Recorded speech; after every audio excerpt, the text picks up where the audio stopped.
Wabarakatuh. Alhamdulillah, salatu wassalamu ala rasulillah, Allahumma sholli ala Sayyidina Muhammad, pada Sayyidina Muhammad. Ah, Pada kesempatan ini, ah, kita akan bersama-sama melaksanakan ujian komprehensif, di mana penguji Bu Najiyah, saya sendiri selaku dosen, dan Bu Desi Horidatul sebagai guru pamu. Bagaimana cara peserta didik itu bisa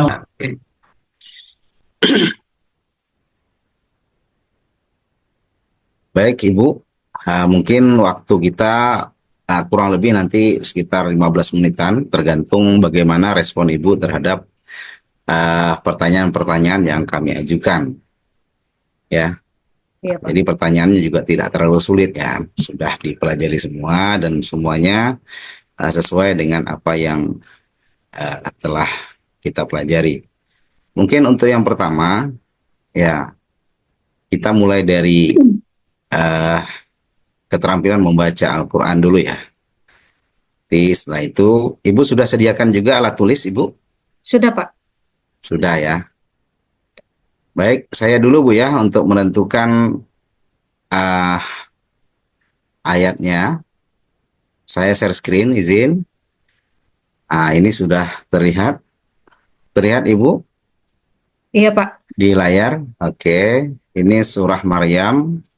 Silakan Ibu baca surah Maryam ini ayat 1 sampai ayat 4. Silakan Ibu.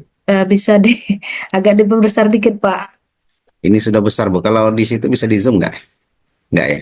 Nggak bisa, Pak. Nggak bisa ya. Ini Oke, sudah besar. Kalau saya besarin jadi nggak kelihatan semua ya. oke, oke, Pak. Ya, ya, Pak. Oke. Supaya bisa terlihat semua, kayaknya sudah besar lah ini. Sudah, Pak. Ya, ya, ya. Udah.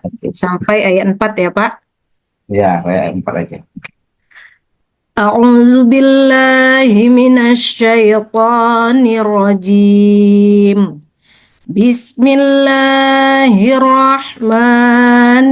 Bismillahirrahmanirrahim. Kaf ha ya ain sad. Zikru rahmati rabbika abdahu Zakaria iznada rabbahu nidaan khafiyya. Qala rabbi inni wahanal azmu minni washta'ala syai'aw wa lam akum bidu'aika rabbi syaqiyya. Sadaqallahul azim. Allahul Azim. Baik, Ibu, terima kasih. Untuk ayat yang ditulis, ya, saya minta Ibu ya menuliskan yang mudah saja ya. Saya minta Ibu menuliskan uh, surah Al-Ikhlas saja Bu ya. Surah surah Al-Fatihah lah yang mudah ya. Karena ini pembuka kan bagusnya Al-Fatihah. Al-Fatihahnya eh saya minta ayat terakhir saja, Bu. Ya, baik, Pak. Surah ke-7, silakan. Bu-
Kelihatan, Pak. Oke, shiratal ladzina.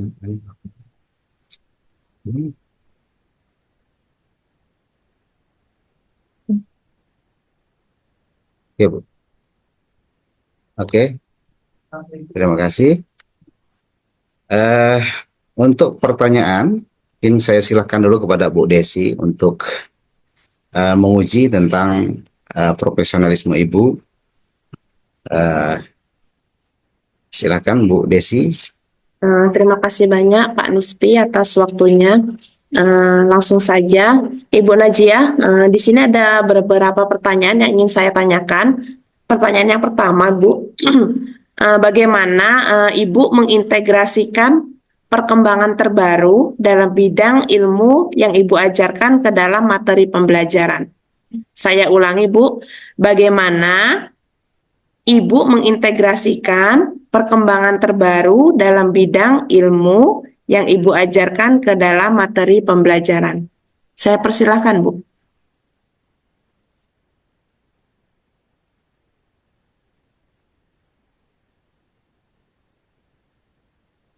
Baik, Bu, cara saya mengintegrasikan dalam pembelajaran yaitu yang pertama memahami konteks perkembangan baru, kemudian evaluasi kesesuaian dengan ilmu yang ada, kemudian adaptasi dan modifikasi. Yang keempat adalah kolaborasi antar bidang, misalnya kolaborasi antar bidang agama dengan bidang studi dan pelajaran yang lain. Yang kelima, eksperimen dan implementasi bertahap. Yang keenam, edukasi penyebaran ilmu. Yang ketujuh, mungkin melakukan evaluasi dan perbaikan berkelanjutan. Artinya ya pengenalan ya Bu ya terhadap peserta didik kita dulu. Oke. Terima kasih, Bu. Pertanyaan selanjutnya, Bu. Jelaskan pendekatan yang Ibu gunakan untuk mengakomodasi keragaman gaya belajar siswa, Bu, dalam proses pembelajaran. Sebagaimana kita tahu bahwa dari dalam satu kelas, misalnya berjumlah misalnya 20 orang. Nah, gaya belajar anak-anak itu kan berbeda-beda antara si A, si B, dan C gitu kan. Nah, tolong jelaskan pendekatan yang Ibu gunakan untuk mengakomodasi keragaman gaya belajar siswa dalam proses pembelajaran. Saya persilakan, Bu. Iya, terima kasih Bu Desi. Mungkin saya akan mengadakan satu pembelajaran multimodal ya Bu ya, menghubungkan visual, kemudian audio visual, kemudian kinestetik. Nah, kemudian yang kedua melakukan pilihan tugas. Yang ketiga melihat rotasi aktivitas. Yang keempat mungkin penggunaan teknologi. Jadi gaya belajar siswa itu kita lihat dari awal. Kita melakukan asesmen awal mungkin ya Bu ya, melakukan video tadi visual, kemudian audio visual, kemudian kinestetik. Dari situ kita bisa melihat peserta didik kita itu lebih dominan kemana. Jadi kita harus menggunakan multimodel. Bagus sekali, Bu, jawabannya. Lanjut pertanyaan yang ketiga ya, Bu Najiah ya. Lanjut Bu. Oke, jadi ini Bu, saya ingin Ibu memberikan contoh konkret nih Bu, bagaimana Ibu itu mengembangkan materi pembelajaran yang kontekstual dan relevan dengan kehidupan sehari-hari siswa. Bagaimana Ibu?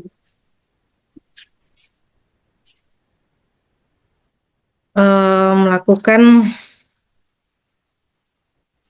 pembelajaran mungkin misalnya kalau kita di bidang ini ya Bu, di bidang agama gitu nah kan, materi pembelajaran yang konseptual itu kita gabungkan dengan guru bidang studi, misalnya kita dalam melakukan kerjasama PPRA ya Bu. Nah, seperti itu kita bisa melakukan kontekstual antara bidang studi, artinya kolaboratif Bu, antara bidang studi, kemudian di situ nanti ada juga guru kelasnya di situ. Seperti itu Bu, mungkin dalam materi pembelajaran saya dalam kehidupan peserta didik. Oke, Pertanyaan selanjutnya, Bu, tentang ini, Bu. Bagaimana nih, misalnya Ibu mengatasi kesenjangan nih antara kurikulum yang ditetapkan dengan kebutuhan belajar individu siswa. Sebagaimana kita ketahui nih, Bu, bahwa kurikulum itu kan dari kurikulum K13 berubah menjadi kurikulum merdeka kan, Bu. Nah, bagaimana nih Ibu mengatasi hal tersebut? Terus Ibu tuh harus disesuaikan dengan kebutuhan individu siswa. Mungkin gini ya Bu, saya akan melakukan yang pertama melakukan identitas kesenjangan situ melalui evaluasi gitu, nah asesmen awal siswa, kemudian di situ ada kita bisa melihat evaluasi kebutuhan siswa itu melalui survei, mungkin surveinya itu bisa wawancara, kemudian bisa seperti observasi, kemudian yang kedua mungkin fleksibel gitu, nah fleksibilitas dalam implementasi, sesuaikan metode pembelajaran dengan metode pada zaman now, kemudian libatkan guru sebagai katalisator atau apa ya, pelatihan gitu mungkin ya Bu ya, pelatihan guru untuk memahami peserta didik itu bisanya kemana gitu. Nah tujuannya cocok nggak kalau kita masukkan dengan metode yang sekarang gitu. Intinya kita ada umpan balik Bu dengan siswa itu, dengan yang melakukan observasi tadi, dengan melakukan wawancara mungkin melalui angket gitu terhadap peserta didik kita. Kemudian kita memanfaatkan teknologi yang ada seadanya ya. Kalau di sekolah kami ini Bu, teknologi yang ada ya seperti Infocus gitu, nah, memperkenalkan dulu jadi anak didik itu tidak kaget gitu, nah oh kurikulumnya sudah berbeda lagi gitu, seperti itu. Jadi memang harus ada pendekatan ya Bu ya, dengan peserta didiknya harus mengenal, kemudian kolaboratif, pendekatannya itu pendekatan berbasis kompetensi, seperti itu Bu mungkin ya Bu. Pertanyaan terakhir, Bu, dari saya. Ibu pernah mendengar istilah bayi tabung tidak, Bu? Ya, bayi tabung. Nah, apa hukum bayi tabung menurut hukum Islam, Bu? Kalau menurut hukum Islam Bu, bayi tabung itu asal memang berdasarkan dengan sperma ya Bu ya. Sperma memang asli dari suami kita sendiri itu memang diperbolehkan. Tetapi kalau sperma yang dihasilkan itu dari orang lain, maka itu sama dengan perbuatan zina. Seperti itu Bu. Terus menjaga juga kita, menurut pendapat ulama itu kan apa namanya, Majma' Fikih itu menyatakan bahwa bayi tabung itu diperbolehkan asalkan memenuhi syaratnya. Tapi kalau kita lari dari syaratnya seperti tadi, menggunakan orang lain digabungkan dengan kita, itu tidak dibolehkan. Sama dengan zina Bu, hukumnya sama dengan zina, seperti itu. Oke, Bu, terima kasih banyak, Bu, atas jawaban yang telah Ibu berikan. Memang benar, Bu, tentang bayi tabung ini menurut hukum Islam, bayi tabung itu apabila sperma dan ovum dari suami istri itu, lalu embrionya itu ditanamkan ke rahim istri, maka hukumnya itu mubah atau boleh ya, Bu ya. Karena asal sperma itu berasal dari suaminya. Iya. Terima kasih banyak, Bu Najia. Untuk selanjutnya saya persilahkan ke Bapak Nispi. Baik, terima kasih Bu Desi. Oke, tarik nafas dulu Ibu Najia. Santai aja Bu. Aduh, Masya Allah. Ya, namanya wawancara itu kan hanya ya ngobrol-ngobrol aja ya. Iya Pak, supaya jangan tegang, betul. Iya. Kayak diinterogasi, betul. Enggak, pertanyaan saya enggak sulit ya. Ini giliran saya Bu Najia ya. Iya Pak. Baik, tadi mengajinya sudah bagus, menulisnya juga sudah benar. Itulah yang kita harapkan dari guru PAI ya. Untuk yang saya tanyakan mungkin ada 3 bagian Bu ya. 3 bagian, tapi dikit-dikit aja. Oke, yang pertama tentang modul ajar yang Ibu buat ya. Di modul ajar Ibu ada kan di situ modul ajarnya. Di modul ajar Ibu itu judulnya tentang mana tadi ya?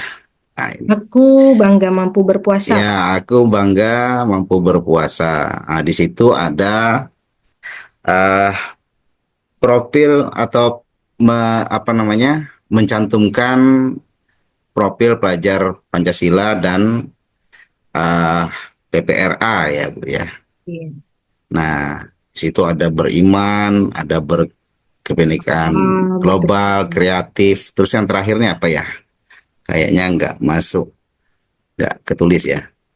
Nah, karena yang di sekolah itu kan cuma P5 ya, bukan PPRA. PPRA itu sebetulnya untuk madrasah ya. Iya, Jadi benar. gitu Bu ya, Bu Desi, ya memang tidak dimasukkan ya. Cuma kadang-kadang penilaian ini dia secara global saja ya. PPRA juga diminta ada tagihannya. Tapi pertanyaan saya untuk P5 saja. Nah, Ibu sudah mencantumkan P5. Nah, bagaimana cara Ibu menginsersi atau menyisipkan eh, profil ini Bu dalam pembelajaran Ibu, terutama yang berhubungan dengan aku bangga mampu berpuasa ini Bu. Bapak, saya buka dulu modul. Iya. Udah hafal lagi. Ya, saya yakin yang buat soal kompre ini Pak Ridwan ya. Jadi ya Pak. Ya, karena Pak Ridwan itu orang orang psikolog ya, beliau psikolog. Jadi pertanyaannya itu kalau untuk dosen itu banyak ke inklusi ya, anak berkebutuhan khusus. Karena beliau itu doktornya doktor ya, psikologi, apa namanya, manajemen psikologi ya.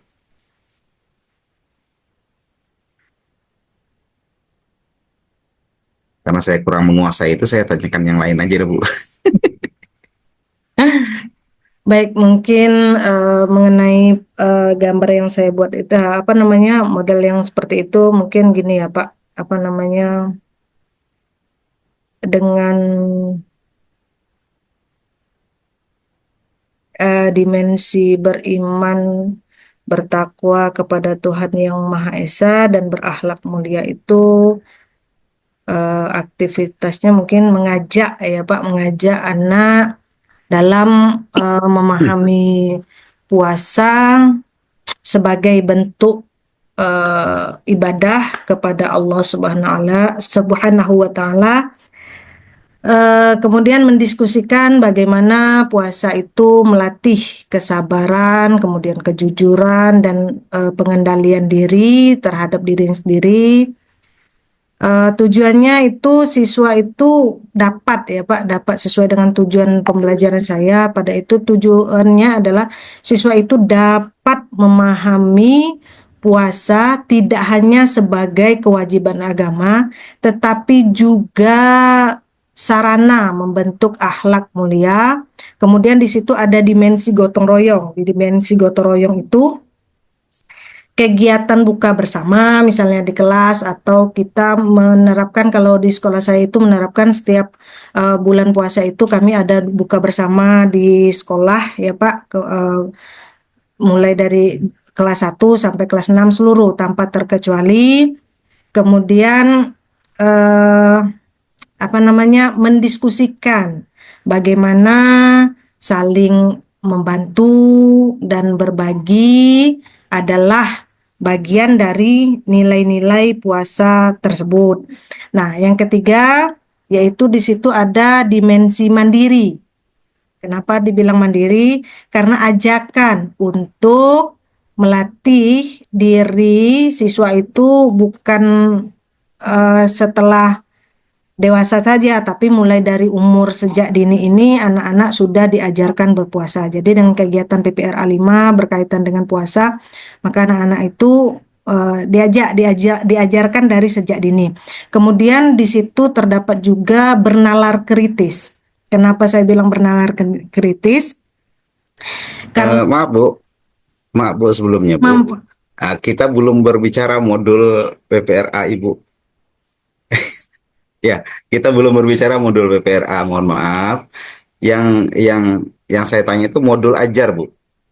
Di Oh, modul ajar, saya pengennya gini.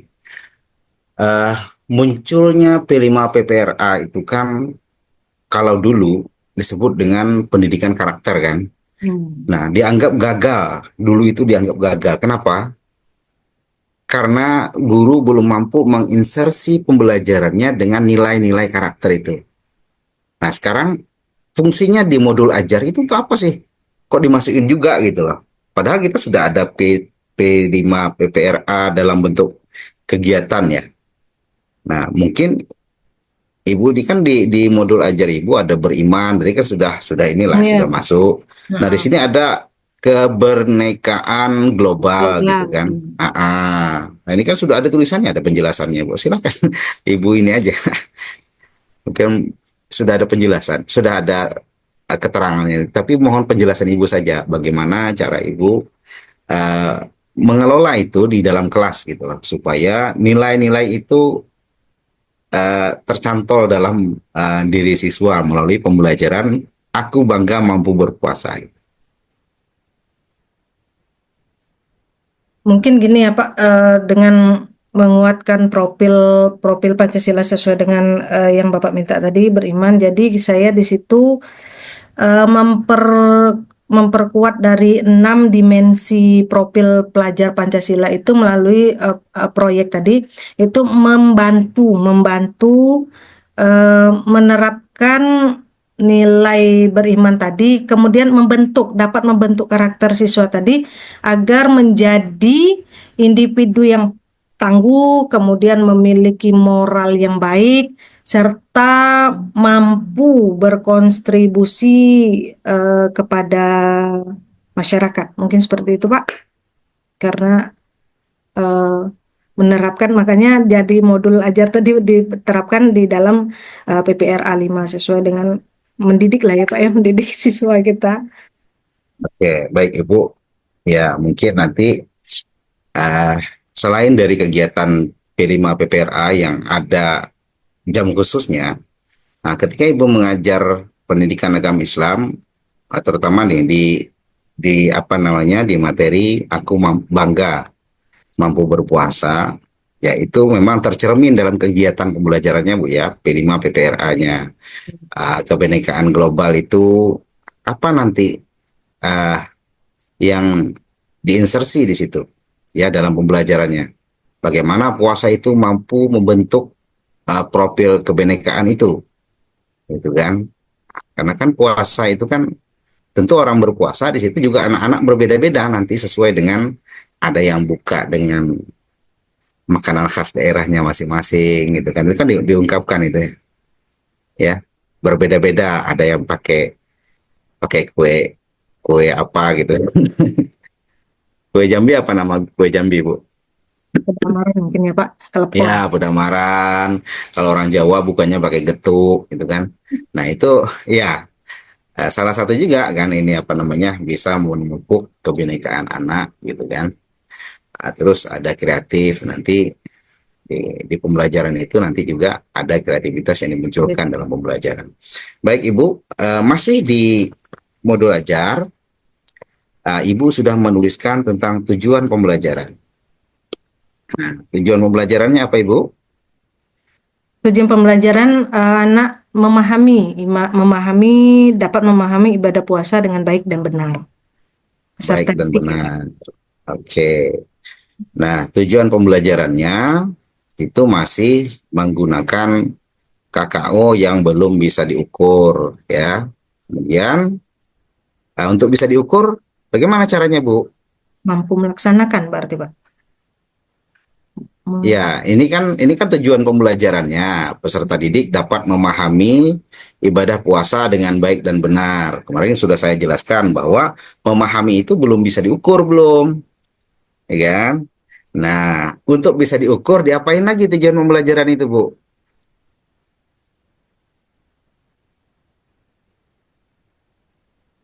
lihat modul ajarnya, Bu.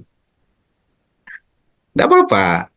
Kita kan simulasikan daripada Ibu harus ngajar kan, lebih baik ditanya gini kan, Ya untuk benar. pendalamannya. Ah, ah. Dibuka aja modul ajarnya, nggak apa-apa.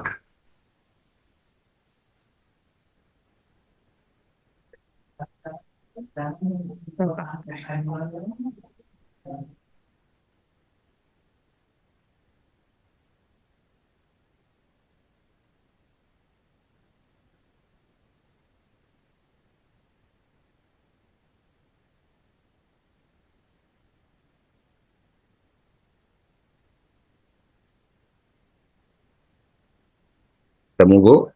Bentar belum Pak. Macet internet.